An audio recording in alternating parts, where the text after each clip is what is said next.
हम जो तिला बनाते हैं वो भी बैज़ा मुल्क में जो इसकी जर्दियों में तमाम ये जो चीज़ें हैं इनको बारीक करके, इनको खरल करके और इनको गोलियों को हम साया में खुश्क करके वो ये पताल जंदर का बर्तन है, इसमें सारी डाल देते हैं और इसको ऊपर से ये ढकना है इसका बंद करके इसके पूरी चारों तरफ कोले लगा देते हैं और ये खुद ब खुद तेल निकलता रहता है। तो ये जो तेल निकल रहा है ये आपके लिए बनाया इसलिए कि आप खुद बना सकें। ये आसान तरीन तरीका है, ये खुद आप कर सकते हैं, हर चीज़ घर में मिल जाएगी आपको।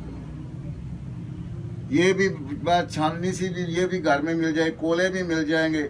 स्टैंड अगर नहीं है आपके पास तो कोई बात नहीं, वो आप दो ईंटें भी जोड़ सकते हैं।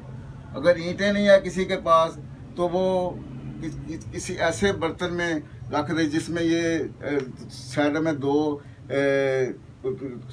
सुलाहे लगाकर इसको ऊपर टिक जाए, जिस पर उस पर आग लगा दे, ये तिला निकलना शुरू हो जाएगा। ये देखें सारा तिला निकल रहा है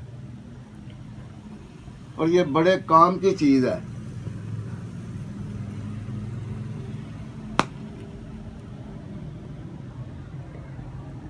ये बाज़ार से आपको नहीं मिलेगा, ये खुद ही आप बनाएंगे तो मिलेगा, बाज़ार से कहीं से नहीं मिलेगा। और ये तेल निकलता उन अंडों में से या जिनमें से बच्चे निकलते हैं देसी मुर्गी के, जो पीली जर्दी वाले। दूसरा जो अंडा होगा उसमें से तेल नहीं निकलेगा।